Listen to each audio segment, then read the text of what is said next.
I just want to start off by saying this, and only this. I have never been a fan of the supernatural nor the unexplained. I have never had an encounter with Bigfoot or get abducted by aliens and have them involve shoving green, lick fluids up my, you get the picture. No, I didn't believe in that such dribble, but what I do believe is that there are some things from the media that are better than forgotten, lost episodes, especially Filey. In recent times, these stories have been considered somewhat cliche and have fallen out of fashion on sites, but that doesn't mean that the things that are specific engineer can be real or not. Now, I used to be an intern at PBS. I know the old cliche. I was an intern in this or that, the other. But hear me out. You'll change your mind once you hear my story. I promise you. Now, before I get to my story, let me ask you this. Why is it that Blossom from Fetch and Ruffman never spoke throughout the entire show? Not once? Well, of course, this was a question that has been bubbling every kid's mind and head whenever the episodes of Fetch came on the television screen. So the questions were relatively normal for children under a young age. You may have not noticed this, but I worked on the show as one of the cameramen, filming the kids who were going on specific areas and different countries, learning about certain things Ruffman tells them about via television. This episode, however, was nothing like many of the episodes that we worked on, showing that this was the only pilot of the episode we first worked around Monday, May 27th, 2006, the 2 days before we worked on the very first episode. The plot of it showed Blossom actually talking in full sentences, which is pretty decent when she interacted with children who came to participate in whatever chore her rough man wants them to accomplish. But the most astonishing thing about the pilot is that Blossom revealed to be the fan of The Merry Wives of Windsor by William Shakespeare. It started off with Ruffman working on the script on the next episode around May 30th, especially the episode Good Dancing and Bad Breath. "Hey Blossom," he says, "what do you think of this?"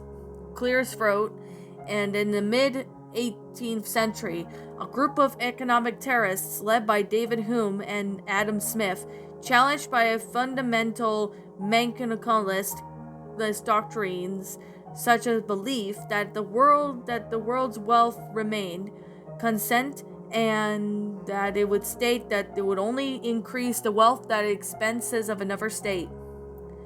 Blossom just raises her eyebrows as she smirks at Ruffman. "What did you write about the capitalism?" "Well, duh, that's what the episode is about, right?" "What about dancing and bad hygiene? The kids need to learn about those.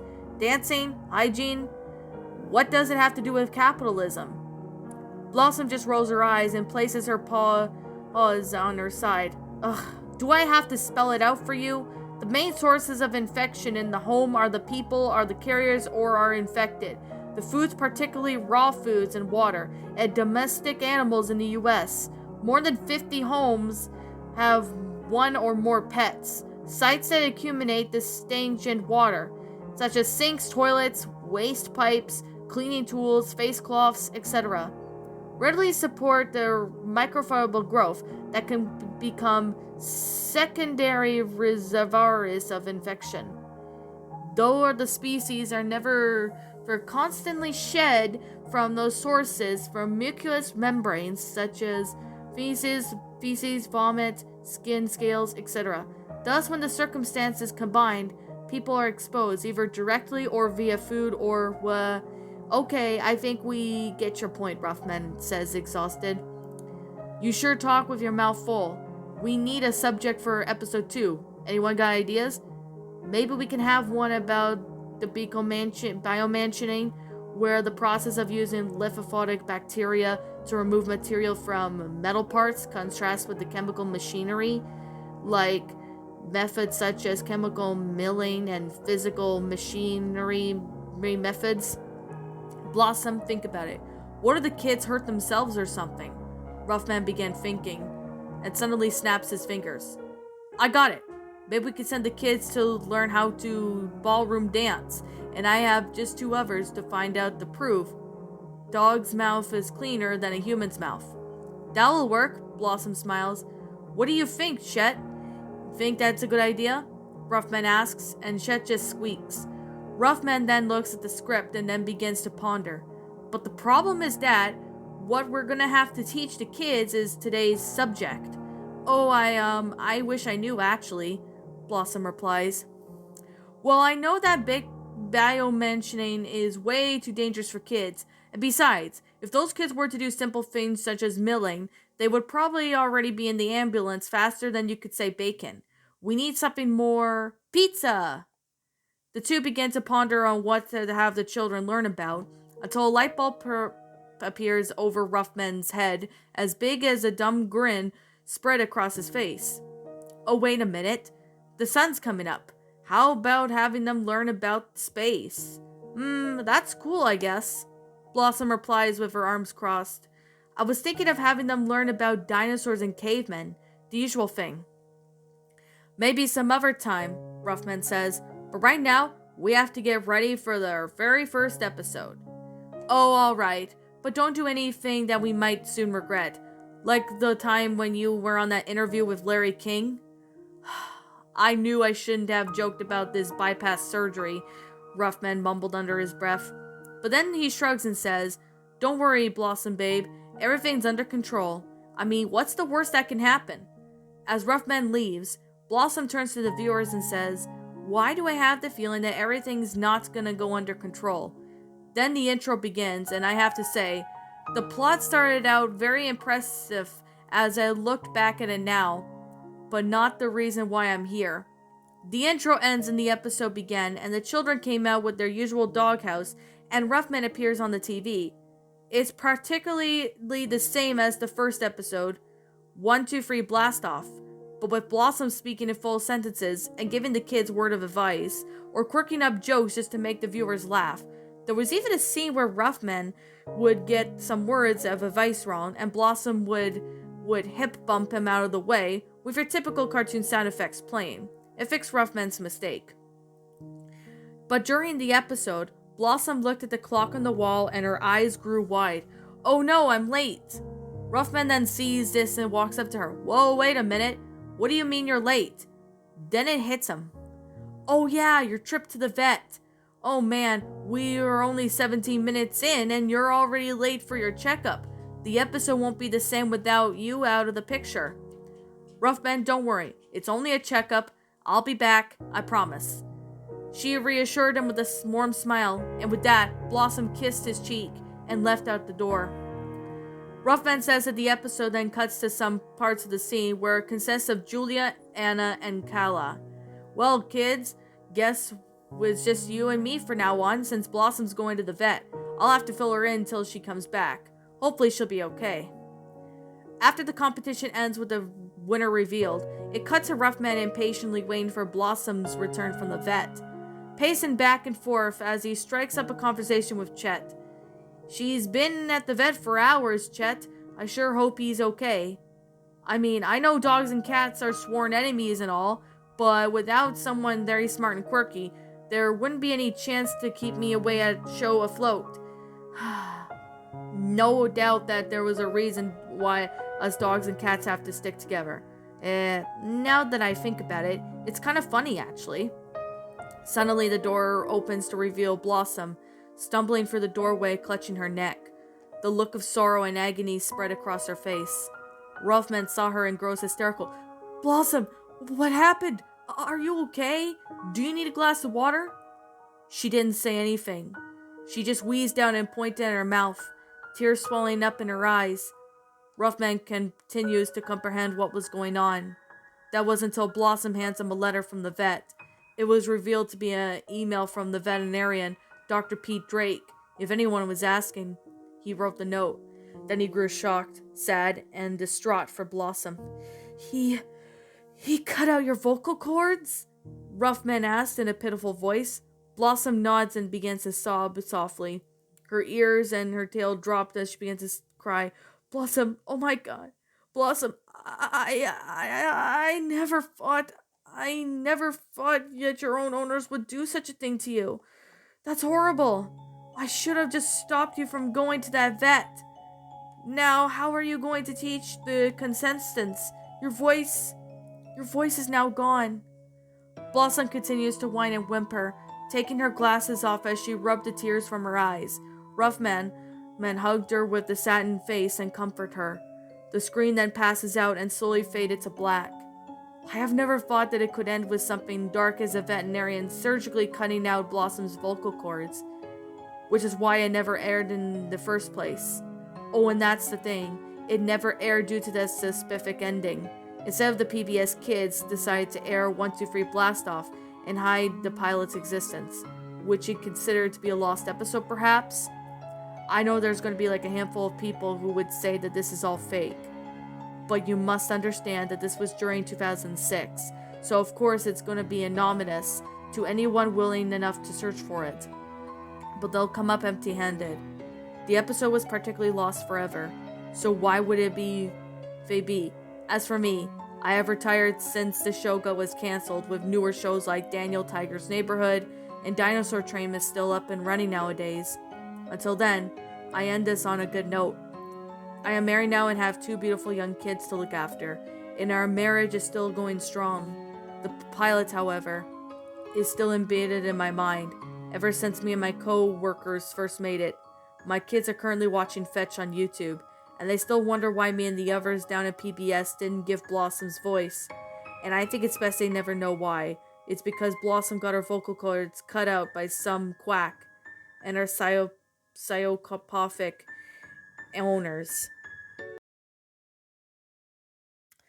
And that, my little pretties, was Blossom's Reckoning, a Fetch Lost episode creepypasta written by TheDarkCat97. My final thoughts on the story? I could definitely say, and certainly say this, that this story was not a bad story. I mean, it's a good one at that, but I would have to say it's a pretty good pasta, actually. Like, I really do enjoy how this story went out. It's a really good story for what this story really is. I mean, the concept of its own self seemed pretty messed up on, why Blossom never talked in the show. I mean, yeah, I know a lot of cartoon cats do talk, but this actually provides a good reason why Blossom hasn't talked at all in the show.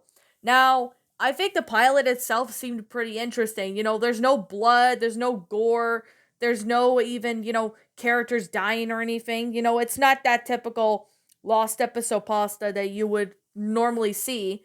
This one actually provides pretty good concept of what it is. I do appreciate, the story not going 1 to 100 with cliches all over the place or anything like that.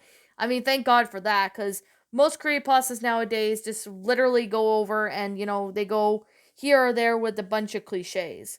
And I mean, I'm not gonna lie, it's pretty crazy, I know. I mean, it's pretty crazy to see all that.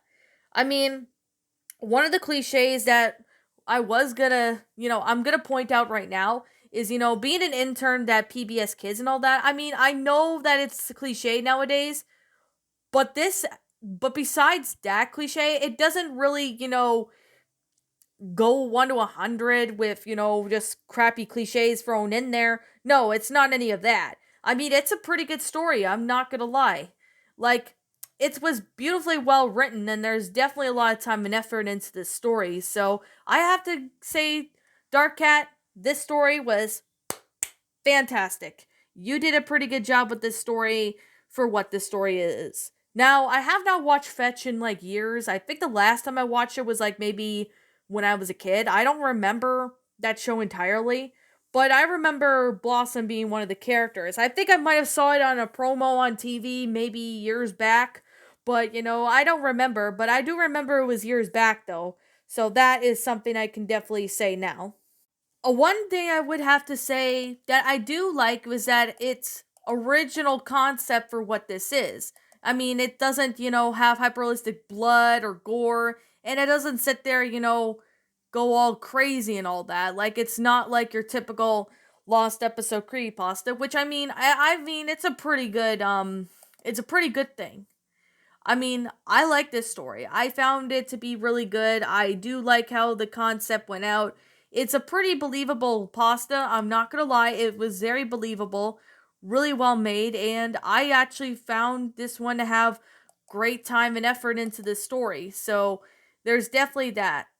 I mean, yeah, there were maybe some parts of the story that kind of didn't really make a whole lot of sense, but yet again, it actually worked out pretty good. I didn't find this story to be a bad one at all. I think this story actually had a pretty good story concept for what this really was. I mean, it's a pretty good concept. I mean, yeah, it's sometimes messed up and all that, but I mean, it's pretty good to be honest. I mean, it's a really interesting concept for the story, you know. I mean, seeing why Blossom didn't talk in the why Blossom didn't talk and her vocal cords getting removed by her owners and that crazy vet. I'm not going to be honest, it's pretty messed up in the it's pretty messed up in the concept. I'm not going to lie. It's messed up, but for whatever reason, this one actually manages to work out really well. So that's actually one of the reasons why I actually, found this story to be, fantastic, amazing, and actually worked out.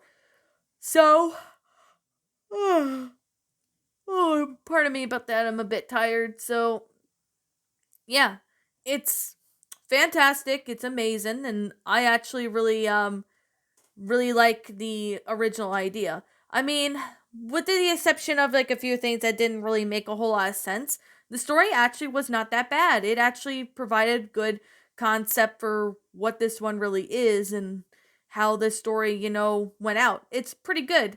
I mean, that's actually a really good honest honest like storyline. I mean, yeah, it's cliched a bit, but I still find this one to be, quite fantastic and amazing, for the original concept of this story. So, anyways, I guess I'm gonna sit here and well wrap this up because there's nothing really much I can say because I actually found this story to be fantastic. It's amazing. And I actually found this on Spin Pasta because the Dark Cat actually sent me the link to the pasta. So, anyways, that being said and that being the case, I'm going to sit here and say this right now. Like I always like I'm gonna say right now, and like I always continue to say, this is just simply my own personal opinion, and if you happen to disagree with me, that's fine, too. We're all entitled to our own opinions regards to these creepypastas, and this is simply my own personal thoughts. My final rating of this story would have to be a 10 out of 10. It's a good, enjoyable creepypasta, despite the one cliche I did spot in there, but at least it's a good creepypasta, like Lost episode wise. It's not your typical Lost episode with, hyperrealistic blood, gore, and all that. No, it's not any of that. I mean, it's a pretty good concept. I really am gonna be honest right now. It doesn't really go into, cliche territory. So that's actually one of the reasons why I absolutely love this story. I mean, it's a good story for what this is. So, yeah. With that being said, and with that being the case, what did you guys personally think about this creepypasta? Did you all enjoy it? Did you all not? Also, what we have done personally to help make this story a lot better? Feel free to leave me now what your thoughts are down in the comments below. Pardon me about that. I just burped. I'm the Queen of Lions. Thank you so much for watching today's episode. And if you're brand new here to this channel, be sure. Oh, pardon me about that. That was a hiccup. Be sure to leave a like. Hit the subscribe button if you're new. Ring the bell for notifications. And so that way you will get notified to my uploads.